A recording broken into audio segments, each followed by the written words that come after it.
Welcome to another edition of the Recruiting Scoop. I'm Jarret Johnson, and man, I have some really good news yet again to talk about with Red Raider fans, and it's really a look ahead. I know, look, if you're watching this, the 2022 early sign-in period, like the Wednesday event, has come and gone, and now it's look. I know the cycle's not completely over. We still have the regular sign-in period, and I still expect Texas Tech to do some work to add some guys, but really, this was the big thing. This was the big part of the cycle, and I'm already starting to look ahead to 2023 in that class. And more importantly, the coaching staff obviously has been, more so in terms of actually accomplishing things, getting guys on the commitment list, getting really good players on the commitment list, than probably ever in Texas Tech's football history. So much so that right now, and it's very early, but Texas Tech's 2023 recruiting class ranks 4th nationally. I'll say that again. Texas Tech's 2023 recruiting class currently ranks 4th nationally and tops in the Big 12. So they have 5 commitments. So we're going to be doing stuff very soon, kind of giving you targets. And this will probably come more after February, but after the regular period of the 2022 class. But I want to give you an idea right now, because it's exciting, of where Tech sits with this 2023 class. Just who are these guys on the commitment list? And of course, you can see that. If you go to the site, you can see the 2023 Texas Tech commitment list. But I wanted to talk about it because it's worth mentioning. I mean, how often is Tech in the top 5 nationally with the recruiting class at any time in the recruiting cycle? So, and what's interesting to me is there's 2 things that stands out: is how the local flavor on here, which is something that Joey McGuire said he was going to do, and then also how a lot of it's being built in the trenches, which I wrote about recently. You can find that on Inside the Red Raiders course here. And this is something else Joey McGuire said he was going to do, and he's really told recruits that he's going to focus, he's going to go build inside out, So let's check out who these 5 commits are so far for this 2023 class. All right, let's start with Isaiah Crawford, a 4-star guy. He's ranked 27th in the state overall, 11th for his position, which is as an edge rusher. It's awesome to see another kind of factor edge rusher be on Texas Tech's commitment list. Talked about Adedirie, who recently committed with the 2022 group and signed. And how exciting that is. Now you have Isaiah Crawford from Post. So you're keeping him in West Texas.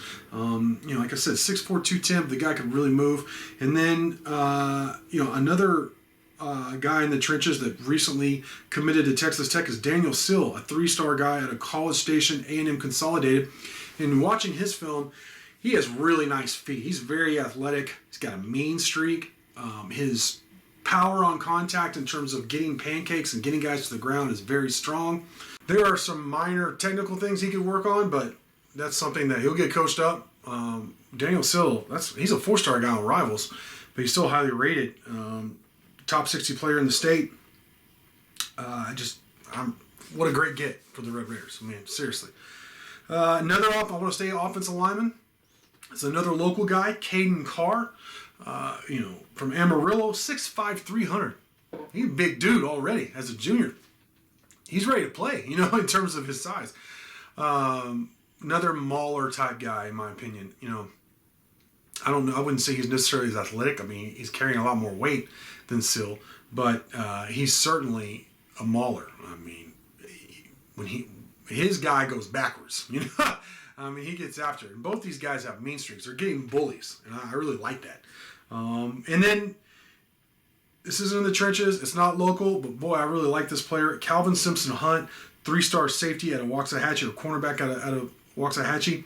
Ranked 51st in the state, 338th nationally, and 33rd out of all cornerbacks in the country. And like I said, 6', 175. You watch his tape, man, he doesn't get beat a lot. He plays the ball well. He's physical in run support. I really like him. He's the kind of guy that he's going to be picking up a bunch of offers where, I created his profile for him. That's how quickly Tech was on him. And in talking to him, he really loves Tech. His mama loves Tech, and kind of the loyalty of Tech being the first ones to offer. I mean, who knows what could happen? But I think it's a very good chance he ends up signing with the Red Raiders a year from now. And then finally, John Curry is a 6'3", 185-pound linebacker, Texas Tech legacy. His dad played in the 90s. I think his mom played basketball too, if I'm remembering that right. So he's a Red Raider through and through. He's a tackling machine for Coronado. He's the kind of guy that, he'll probably be one of the least heralded guys when we look at the signing class, again, a year from now. But in 3-4 years ago, he'll be probably a fan favorite and a tackling machine. So I really like John Curry. I encourage you to look at all these guys' whole films, but certainly his. He's fun to watch. All these guys are fun to watch for one reason or another, and it's really fun to think about the start that Joey McGuire and his staff have to the 2023 recruiting class. Again, 4th nationally, tops in the Big 12, though it's early. So they have some serious momentum going. It'll be very fun to track, catalog, and discuss how this 2023 recruiting class plays out. And Inside the Red Raiders will be there with you all the way. So with that, I want to thank you for watching, and until next time.